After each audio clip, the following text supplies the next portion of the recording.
Bismillahirrahmanirrahim. Assalamu alaikum wa rahmatullahi wa barakatuh, chers frères, chères sœurs.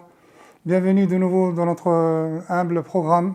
Une petite nasiha, un petit conseil en islam, une petite parole en islam. Je vais évoquer un hadith qui est dans les 40 hadiths Nawawi, qui a été rapporté par Jabir ibn Abdullah radiyallahu anhu. Il est dans Sahih Muslim. Et qu'est-ce qu'il dit? Il dit que, je vais le lire en arabe. جاء رجل النبي صلى الله عليه وسلم فقال أرأيت إذ صليت المكتوبات وصمت رمضان وأحللت الحلال وحرمت الحرام ولم أزد على ذلك شيئا أدخل الجنة قال نعم رواه مسلم. C'est quoi? C'est que Jabir il dit qu'il y a une personne qui est venue chez le prophète Mohammed sallallahu alayhi wa sallam et il lui a dit: ô prophète d'Allah, dis-moi s'il te plaît, si par exemple je fais mes prières, il n'a pas dit surrogatoire, sallaytul maktubat, ce qu'Allah m'a prescrit, m'a demandé de faire, c'est-à-dire que le fard. Il a été très précis dans ce qu'il a demandé. Sallaytul maktubat wa samtu ramadan, et si je fais le ramadan, si je fais le jeûne du ramadan, il n'a pas parlé de zakat, donc je suppose que c'est pas une personne qui était redevable de la zakat. Il n'a pas parlé de hajj non plus, parce que bon, il faut les moyens de parler au hajj. Donc ça doit être une personne qui n'a pas trop de moyens, d'après le hadith. Et il dit, c'est-à-dire si je fais mes prières obligatoires, et si je fais le ramadan, si je jeûne le mois de ramadan, wa ahlaltul halal, et si je rends licite ce qui est licite dans ma vie, c'est-à-dire que je fais que ce que m'a prescrit Allah et ce que toi tu m'as prescrit, wa harramtul haram, et ce que je m'interdis de dépasser les limites et de faire des choses interdites dans l'islam. Après, qu'est-ce qu'il dit? Il a du toupet. Cette personne, il a dit walam azid ala dhalika shay'an, et je ne rajoute rien du tout sur tout ce que je t'ai dit, je ne rajoute rien. Il n'a pas parlé des nawafil, il n'a pas parlé de dhikr, il n'a pas parlé de tilawat al-Qur'an, il n'a pas parlé de faire du bien, il n'a pas parlé. Walam azid ala dhalika shay'a. Vous voyez, qu'est-ce qu'il voulait savoir? Si je fais un minimum, est-ce que Allah il va me pardonner? Est-ce qu'Allah il va me rentrer au paradis? Regardez. Walam azid ala dhalika shay'an. Et si je ne rajoute rien sur ce que je t'ai demandé, est-ce que je vais rentrer au paradis? Le prophète Mohammed sallallahu alayhi wa sallam lui dit quoi? Oui, bien sûr. Subhanallah. Le hadith là, il veut dire beaucoup de choses. C'est-à-dire que si on s'en tient à ce qu'Allah subhanahu wa ta'ala et le prophète Mohammed sallallahu alayhi wa sallam veulent de nous, alhamdulillah, il n'y a pas besoin de rajouter beaucoup de choses. Pourquoi? Parce qu'il y a l'ikhlas. Et quand il y a l'ikhlas, le prophète sallallahu alayhi wa sallam ne lui a pas dit oui, il faut que tu ailles. Parce qu'il savait, en général avant, les gens, les arabes, les bédouins, les gens simples, quand ils faisaient quelque chose, ils ne faisaient pas comme ça n'importe comment pour montrer aux gens. Ils le faisaient avec une intention pure, cristalline, sincère. Hein? Il n'a pas dit il faut que tu aies l'ikhlas. Bien sûr, c'est automatique, il faut qu'il fasse ça avec l'ikhlas. Donc avec une bonne intention, une intention sincère. Si on s'en remet à ce qu'Allah nous a demandé selon la voie du prophète Mohammed sallallahu alayhi wa sallam, et comme il a dit, cet arabe lui a dit oh, et si je ne rajoute rien sur ce que je t'ai dit, est-ce qu'Allah il va me rentrer au paradis? Il lui a dit oui. Hein? Simple, la religion, il n'y a pas beaucoup. Il faut seulement faire le strict minimum, et il faut le faire avec une intention pure, cristalline, sincère, suivant la voie du prophète Mohammed sallallahu alayhi wa sallam.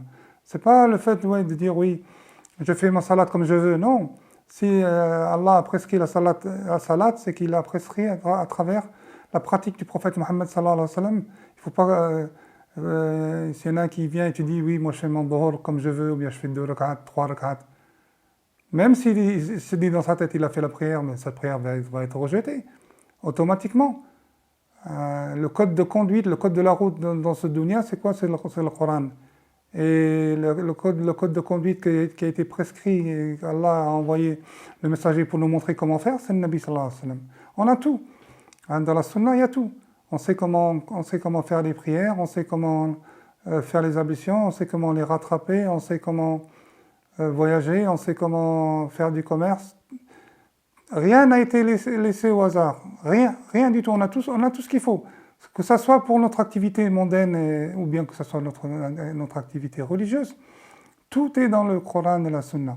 Donc, si on se remet à cet arabe et on se dit, on ne fait que le minimum, bien sûr qu'Allah va nous pardonner, il va nous rentrer au paradis. Pourquoi? Parce que ça a été fait avec ikhlas.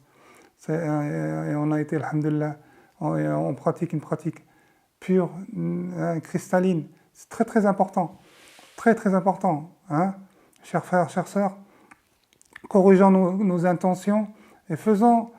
C'est pas le but de faire, je sais pas moi, de faire des nawafil, des prières surrogatoires nuit et jour, ou bien lire le Coran nuit et jour. Bien sûr, ça fait un plus, parce que il faut pas se leurrer.